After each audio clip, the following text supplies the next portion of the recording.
Hi everybody and welcome. I'm Carden Calder, Managing Director of BlueChip Communication. Thank you for joining us, and today we have Kevin Cain with us from OpenView Venture Partners. Hi Kevin. Hi Carden. Thanks for having me.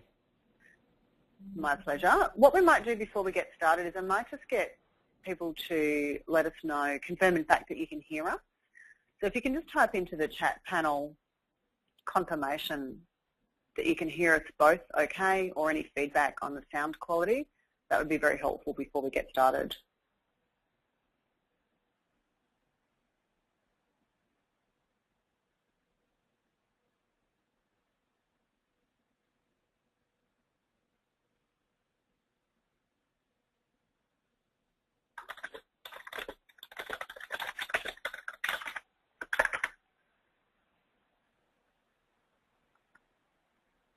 Okay, great.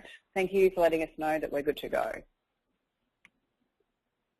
So Kevin has joined us today from OpenView Venture Partners, a Boston-based venture capital firm, and I'm delighted to have him here because I first saw Kevin speak at the Content Marketing World Conference in September in Cleveland, and what struck me about his presentation, and the reason I wanted him to share it with you and others in the BlueChip community, is that it was both very practical and it was entirely relevant to financial services, and most importantly, it showed real results that he's been able to achieve while in that role, and we can see the commercial outcomes that have been delivered. This in my experience, of seeing a lot of content marketing content, is a pretty rare bird. So Kevin has expertise in both content marketing and corporate communications. He has got more than a decade in financial services and consulting, and in particular, most recently, helping expansion stage tech companies develop their content strategies, as well as actually the overall firm content strategy. And one of the things about Kevin, which I think is something I would encourage you to sort of follow up on, is that he is moving to Australia in February. So we expect him to be here late February, early March, Kevin? Correct, yes. So he's now the third person who has been working in content marketing globally who's hitting our shores either already or early next year. We've got a great opportunity here to learn from folk who've been doing this offshore in different and sometimes deeper markets. So before I hand over to Kevin, I'll just tell you a little bit about you, our audience today. We have a really good representative sample of people joining us. We've got people from superannuation, from funds management, banking and private wealth, industry associations, and also insurance. So you are in a cohort that sort of represents the entire breadth of the wealth industry. So a little housekeeping. The webinar is going to be recorded. It's available on demand after this session, and we will email you the link. You can ask questions by typing in the chat panel, and we will answer those questions at the end, or if you send them while we're going through, Kevin might want to take some of them on the fly as well. Kevin, it's really great to have you here. Over to you. Great, Carden. Thank you so much. I really appreciate that introduction. So as Carden said, everyone, I hope you can hear me. And if you can't, please just type into that chat panel and let us know. But as Carden mentioned, my name is Kevin Cain, and I'm the Director of Content Strategy here at OpenView Venture Partners. And what I wanted to do is spend the next 20 minutes or so telling you guys a little bit about how to create a financial content strategy that works. And what that really means is how are you going to build a content marketing program from the ground up. But before I do that, I just wanted to take a little bit of time to tell you a little bit more about myself. So, I started my career, as Carden was saying, in financial services. I've been there my entire time. I began at KPMG, an accounting firm, went on to become a writer and an editor, spent about 6 years at State Street, where I was a managing editor overseeing their thought leadership. And then about 2 years ago, I came to OpenView, which is a venture capital firm here in Boston. Now, for those of you who don't know OpenView, we're the leading venture capital firm that invests in B2B software companies at the expansion stage. Now, one of the greatest challenges venture capital firms like ours face is getting the best companies to choose us as an investor over all the other VC firms that are out there. Now, to overcome that challenge, what we try to do is be different and valuable to our buyers that we target. So in our case, our biggest differentiator is that we have a great staff of consultants that helps the companies we invest in get bigger faster. No other VC firm does this like we do, and within our niche, we've done a great job of building our brand as a value-add VC. So we built a substantial content marketing program to communicate and reinforce this positioning. And what I wanted to do was just give you a couple of examples of what that program looks like. So over the last couple of years, we've created more than 3,000 blog posts and articles on our site. We've published over 50 ebooks, reports, and case studies. We have a weekly newsletter that goes out to more than 28,000 entrepreneurs around the world. We have over 20,000 fans and followers across our social networks. We get about an average of 140,000 page views every month on our websites. And on our YouTube channel, we've had 135,000 views to date. But really the best measure of the success of our content marketing, in my opinion, is that when we identify a great investment target, more and more they already know who OpenView is and why we're different. And that's important because it speeds up our sales cycle and increases our conversion rates. Now, in case you're wondering, we didn't get these results overnight. Content marketing is definitely a marathon and not a sprint. It can typically take 6 months or more to start getting results with a content marketing program that are meaningful. And it really takes patience and perseverance to succeed. But as you do, you'll see yourself getting more traffic to your site. You'll see brand awareness increasing, and ultimately you'll get more sales. So, the structure of my team here at OpenView is actually relatively small. We're just 3 full-time people. Myself, there's a managing editor, and then there's a content marketing specialist who handles all of our content delivery. Now, we're also lucky to have involvement from OpenView's staff. We've got the support of some great freelancers, and we leverage industry influencers. But my point in telling you this is really that you don't necessarily need a very big team to be successful at content marketing. Really, all you need to be is smart, focused, and resourceful.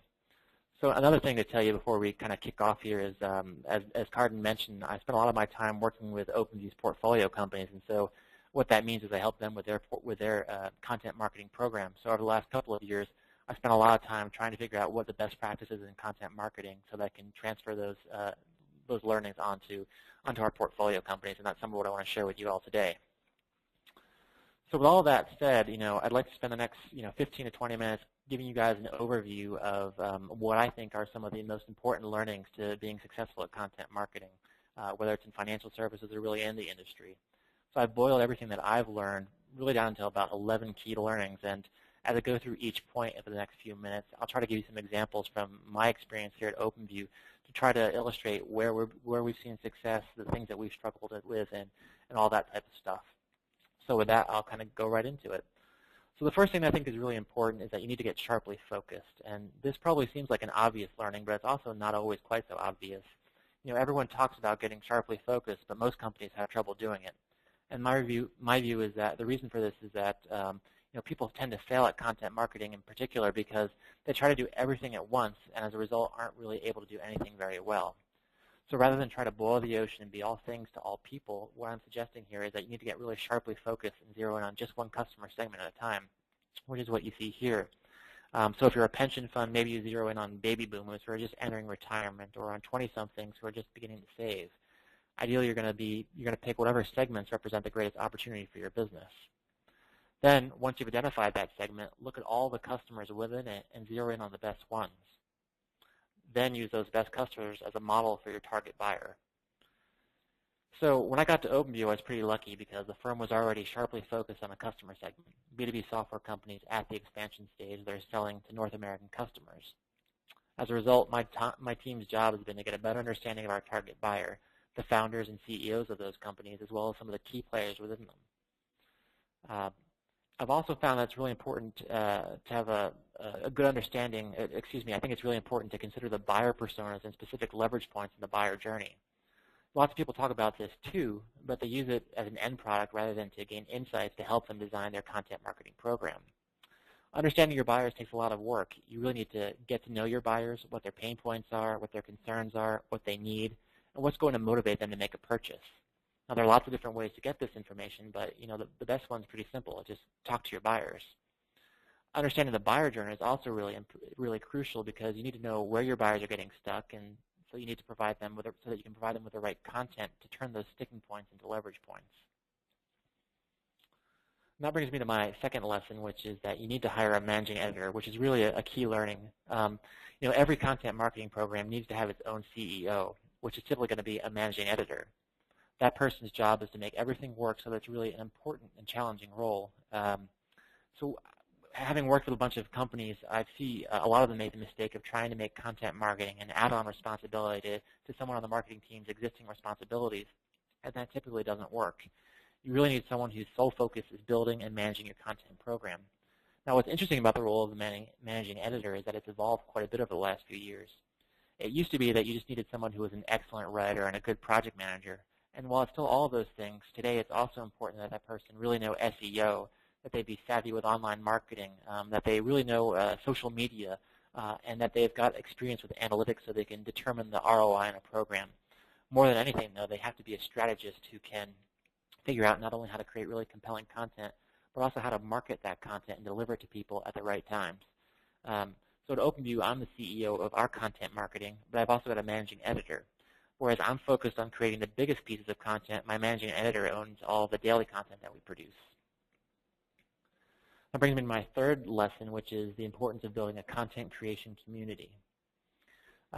So as important as it is to have a managing editor, that's not going to be enough. What you really need to do is build a content creation community that extends well beyond the marketing team to include freelancers, influencers, and coworkers. And so let me speak to each of those a little bit. So freelancers are essential because they give you additional manpower and flexibility, not to mention a broader range of skill sets than you have in-house. So here at OpenView, I've got a very small team, as you've seen, but we have about 6 freelancers who we work with on a regular basis. That helps us increase our output, but it also allows us to manage costs. Next, we've got a network of industry influencers. Now, influencers are basically just the journalists, the bloggers, the consultants, and industry analysts who influence your buyers' decisions. You want to befriend these people and get them to help you as you try to create and distribute your content. What that does is make the whole process easier for you, as well as add some credibility and clout to everything that you do. So here at OpenView, we've got about 100 industry influencers that we work with to create articles, to record podcasts and videos, and just to push our content out into the world, and that's been really important. The next thing is to leverage your coworkers and then to tap into their ideas and expertise. You invariably have thought leaders all around you, and you want to leverage those people's ideas. Not only that, you want to work with the people who are maybe social media enthusiasts and get them to share your content, or you want to work with the people who have an affinity for writing and maybe get them to do a guest blog post for you. The real challenge here, is getting your coworkers to be enthusiastic about content marketing when it's not part of their job. And I think there are a couple of different things you can do to try to make that happen. And I'll give you an example of what we do here.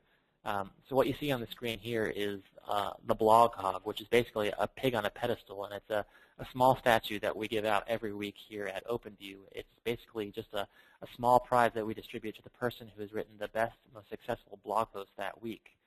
Now, it's kind of a silly thing, but it's surprisingly effective because what it does is it appeals to people's sense of competition. And so for absolutely no cost, every week, we've got people competing to write the best blog so that they can have bragging rights.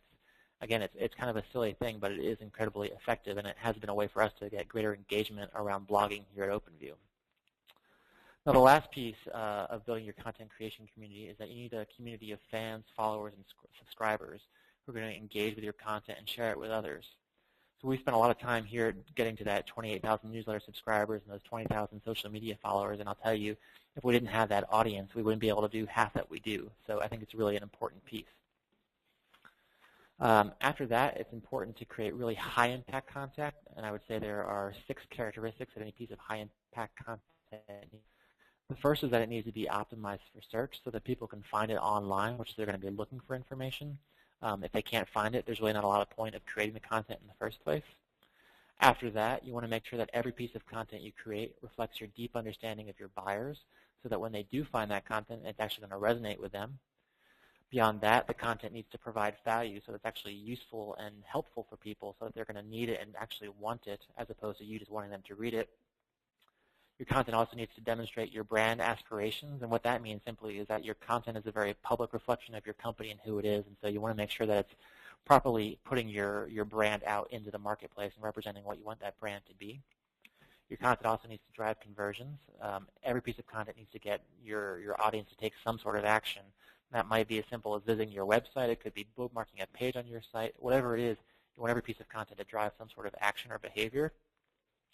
And lastly, you want to make sure that your content promotes engagement and virality so that people interact with it and are willing to share it with others. That's the only way you're going to get that content to really go out to people who you don't already have in your network. Now, I can tell you it's really hard to do this with every piece of content you create. It takes focus and discipline, and I'd like to say that we do that all the time, but it's really, really hard. Sometimes we create a piece of content successful. Sometimes we create pieces of content that flops. And that kind of brings me to another key lesson, which is that what I think is great often fails, and what I think is just okay sometimes turns out to be great. The important thing is that you've got to get your content out there and then keep your eyes and ears open to see how the market responds. Certainly in financial services, we have to be very attentive to what we're putting out there, but I think there's a tendency to kind of sit on top of content for a long time and try to really overthink it, and that comes at the expense of not being able to get some real-time feedback from your audience of whether or not the content is good or not, which I think is desperately needed in many cases. So what you see here is an example of a piece of high-impact content that we created here at OpenView earlier this year. We put this piece out in March at the height of March Madness, which is basically a basketball tournament here in the United States. And rather than have basketball teams competing against each other, we created our own brackets where technology companies were competing against each other in terms of having the best company culture. Now, this was a relatively simple piece of content for us, but it had a big impact, at least by our standards. It went viral. What it did was get over 2,200 votes, 263 tweets, 240 likes, and 18 comments, which for us is pretty huge, considering it only took 2 days to put the piece of content together. Now, sometimes we also spend many months putting together ebooks and don't get nearly as great of a result. So I will say that content marketing isn't always a perfect science. That said, what I do know is that to be effective at content marketing, you really need to be focused on what you're doing. And so what we do to that effect is to have a 15-minute meeting every day to talk about our content. We look at how our content from the previous day performed, and then we look at what we're going to be publishing that day. And the whole idea is that we're simultaneously getting feedback on the previous day's content and then trying to implement what we've learned from that into the piece of content that we're going to be publishing that day. So we basically have a real-time feedback loop that's allowing us to continuously improve. And I can tell you having that kind of focus has really allowed us to make some big improvements. That brings me to step 5, which is to repurpose, repackage, and recycle your content. And I think this is really a critical piece for scaling any content marketing program. Basically, the idea is that every piece of content you create needs to be able to do double or even triple duty. So in other words, you want to make sure that blog posts are getting repurposed into ebooks, that ebooks are getting repackaged into webinars, webinars are getting recycled into articles, etc. You get the idea, which is simply that small pieces of content need to get recycled into bigger pieces, and those big pieces of content should get broken down into smaller ones. So this sounds really easy, but I'll be honest, it's actually not. We've been talking about it for months here at OpenView, and we're still not doing it as well as we should be. That's because it takes a huge amount of forethought, organization, and alignment, and it's hard to make that happen. But we are making some progress, so let me take a minute to kind of show you what we actually do. So here at OpenView, our big pieces of content are our ebooks, and what we try to do is plan out ahead, maybe 6 months to a year ahead, what ebooks we're going to be publishing. Now that's the easy part. The hard part is then figuring out 12 months in advance what those actual ebooks are going to look like.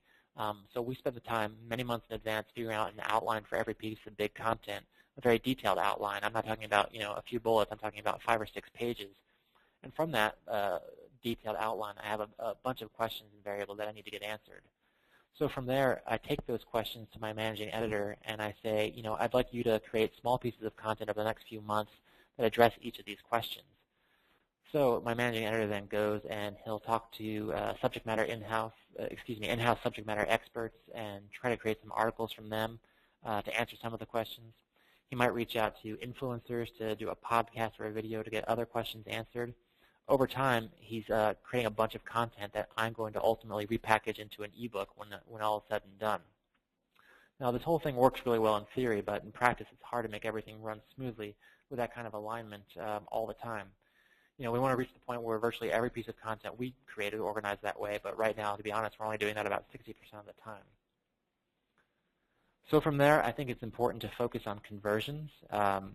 Conversions are ultimately the ultimate objective of every piece of content you create, and it's important to make sure that every piece of content has a conversion goal associated with it, because you want people to take an action as a result of consuming your content. Now, those conversions could be any number of things. It could be signing up for a free trial. It could be liking something on Facebook. It could be tweeting something, sharing something, downloading, you name it. The whole thing about conversions is that you need to keep in mind that it's going to be a series of conversions that ultimately lead up to a sale or to some sort of big action. You need to think about conversion paths and all the different steps that are going to happen along the way to make a big conversion happen. Think of each conversion as a touch point with your audience where you're getting them to do something that will ultimately lead to something bigger. If you go for a big conversion from day one, you're not going to be very successful, but if you get people to do small things over time, eventually you're going to get them to make that sale or to make that purchase or whatever it may be. So being a content marketer, I, of course, have a conversion goal associated with this presentation, and that's simply for you to connect with me on LinkedIn. So I would encourage you to do so using the link that you see here. From there, we go to step 7, which is that you need to amplify your content through multiple points of contact. Content delivery is just as important as content creation. I think that's something that's often overlooked. It's all about making contact with your buyer, and you need to have a plan for delivering every piece of content to your buyers through the best distribution channels available for reaching them, some of which you see here. Now at OpenView, we focus on a bunch of different channels, as you see here, and we try to focus on the ones that are going to have the most impact for us. Now, depending on your business, it could be any number of different channels, but I think there are a couple of golden rules that you want to follow with content delivery that are kind of universal. So the first of those rules are that you always need to consider who your audience is and what their context is when selecting your method of contact, because you want to make sure that it's relevant. Next, you want to make sure that your method of contact is effective enough to drive whatever conversion you're after. Then you want to always opt for less expensive forms of contact over more expensive ones. After that, you want to make sure that you want to keep in mind that you're going to need multiple points of contact with your buyers, and you're going to have to use multiple contact vehicles and programs. So it's not a one-and-done type of a solution. And lastly, keep in mind that the less work it takes to make contact, the better.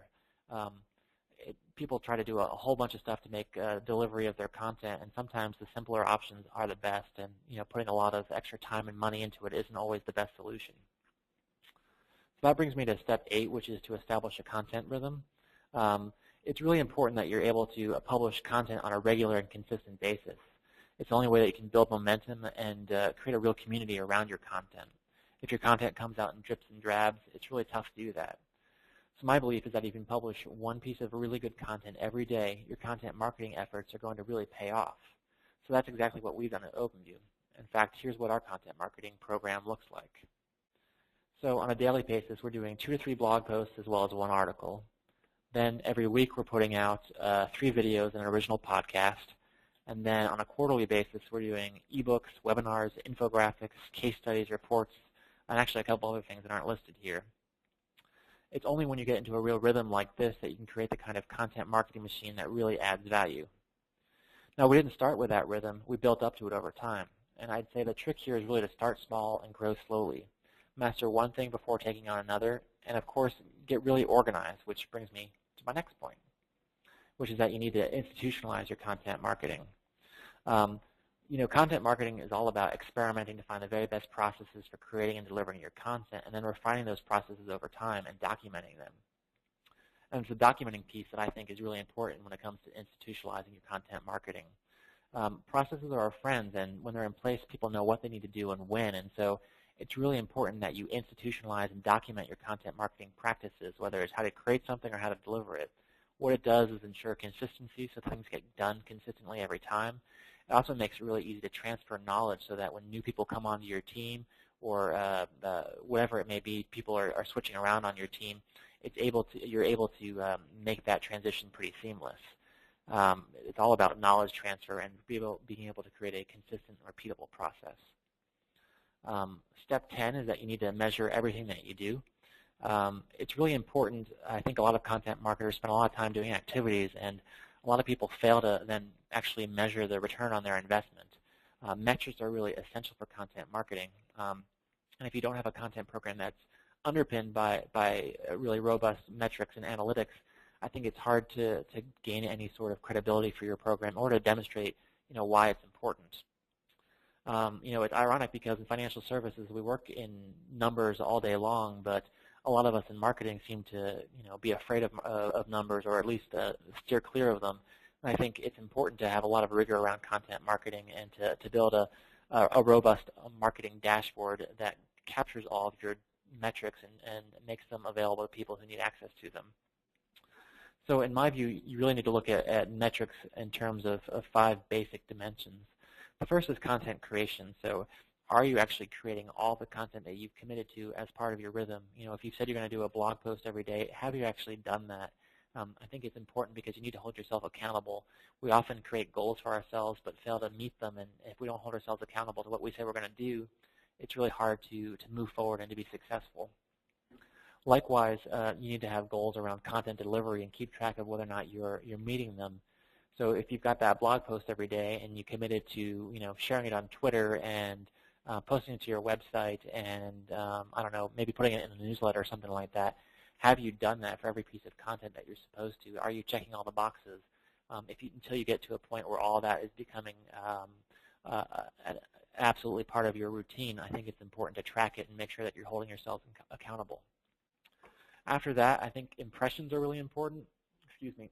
You want to know how many people are being exposed to your content, how many people are getting, even if they're not consuming your content, how many people are registering the fact that they're seeing your brand somewhere. And that can be incredibly impactful. Obviously, you'd prefer people to read your content or watch your content, but even just seeing a tweet from your company come through the Twitter stream or see a video from you on YouTube that they don't click on still gets your brand in their head, which I think is a big part of the battle. Beyond that, it's important to look at your conversions. So how many people are taking an action that you desired? If you've got a new ebook that you want people to download, how many people have done so? What's your conversion rate? I think that's incredibly important because that's ultimately what you're trying to drive with your content marketing.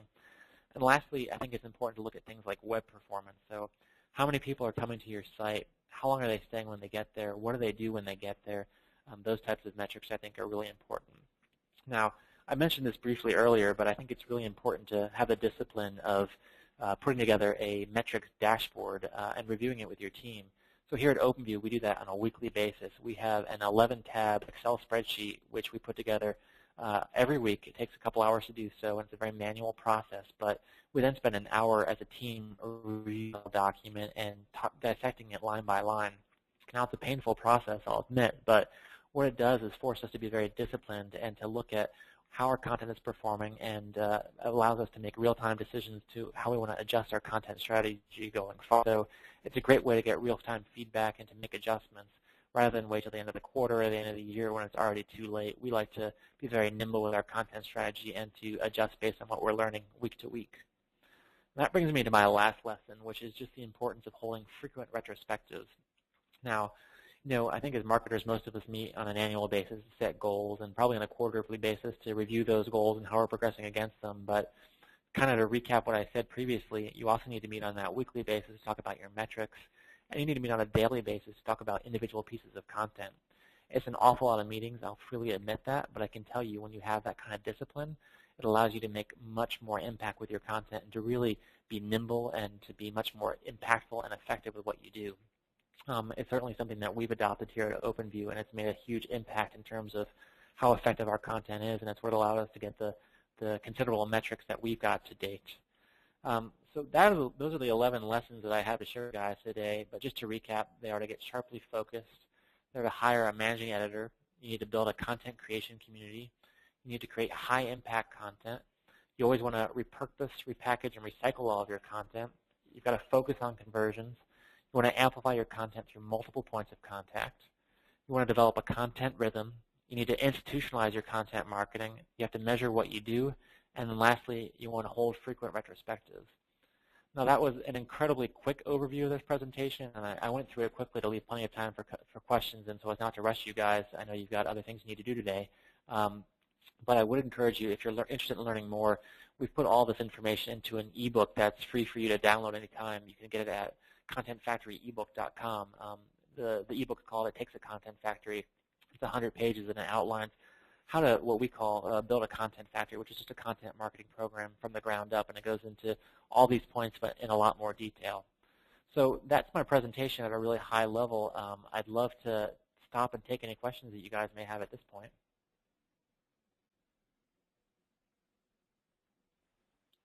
Kevin, thank you so much. That was great. I realised how much I didn't absorb the first time I saw it. I feel like I need to watch it another 3 or 4 times to really get everything I can out of it, and I'm going to make it compulsory viewing for my whole team. Oh, that's great. Yeah, that was a... Go ahead. I was just going to ask you, you've got such a great program running, and you've got such a high volume of content, and you have metrics that are really impressive. Can you take us back a little bit to the beginning when you didn't have all that? What was it like when you joined, and what were the first challenges you faced then? Sure. So when I joined 2 years ago, the content marketing program was substantially different insofar as, we were already doing a lot of activities. We were producing a ton of content, but the mindset here was all about let's create a ton of content and not worry about the quality. It was all quantity, quantity, quantity. And so the biggest challenge that I already had a firm that believed that content marketing was important, which is a hurdle in and of itself for many people that I fortunately didn't face here, but we can talk about that in a minute. But the big thing that I faced was getting people to understand that it's not just about volume with content marketing. Sure, that's important. I think you need to get content out on a regular basis, but what you really need to do is focus on making that high-impact content that's really high quality. It's going to provide value. It's well-crafted. It's SEO optimized and all those types of things. You can spend all the time and money in the world you want creating a bunch of content, but if it's not really impactful, you're wasting your time. So I think that was the biggest struggle, kind of shifting the mindset from let's just do volume, volume, volume to let's focus on some really quality pieces that are going to move the needle much more. And did you have those staff when you first started, or are they resources you've gained over time? Well, so we've started from scratch in 2009 with content marketing, and so the stats kind of came over time. We started from scratch, from ground zero then, and so in the last 2 years, I'd say we've doubled or tripled our performance in a variety of areas. So, for example, we went from having 10,000 newsletter subscribers in January 2012 to 28,000 today, so 180% gain. We've doubled our website traffic or more. So it's been pretty impressive, and I think what it has showed to the team and to our executives here is that the approach of quantity over quality isn't the right one. It's really the other way around. And in fact, what we're going to be doing in 2014, hopefully, is scaling back the amount of content that we create a little bit further still, so that we're really focused even on higher quality content. I'm pretty convinced that doing less but really doing it quite well will give us even better results and allow us to be a little bit more thoughtful than we're able to be right now. Yeah. And we've got a question here, which is how have you overcome challenges with distribution of content? Well, I think there are a number of challenges to overcome, but I think the first one is really understanding your audience. I talked about that as step one, the need to get highly focused, and I think that applies to content delivery as much as anything. You need to understand how your customers like to receive their content. Now, some people, are traditional. They want, a hard copy sent to them to their desk. Some people go via email. Some people have very short attention spans. They're looking for infographics or videos or something that's going to kind of entertain them and be easily consumed. So I think the first step is understanding how do people like to consume their content, and then remembering that your audience isn't going to be universal, and so that you probably want to recycle a piece of content so that some of it's going out in that print form, and another piece might be a video, and then maybe it gets recycled another way into an infographic or something like that, so that you're reusing the same ideas but putting them out through different channels, trying to appeal to a broad audience. The reality is that it may feel like this whole idea of content recycling may feel like you're just putting the same thing out over and over again, but your audience is never going to notice. Unless they're a super user, which chances are they aren't. They'll never know that today's blog post actually appeared somewhere else as an infographic, 2 days ago. So I think that's the first thing to think about with content delivery. The next is sort of just to be really persistent in experimentation. I think it's easy for organizations to kind of come up with their routine. All right, well, we always send out an email, and we share it on Twitter twice, and then we call it a day.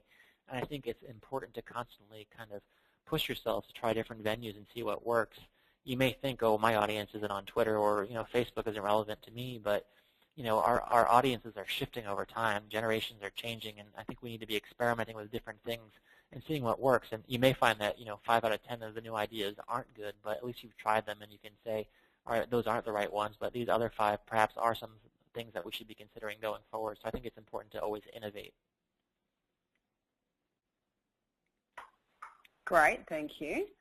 I had a question as well, which sounds to me, you referenced this in the presentation, sounds to me like it might be an issue for some of the people joining us today, which is how do you actually get people on board inside your organisation?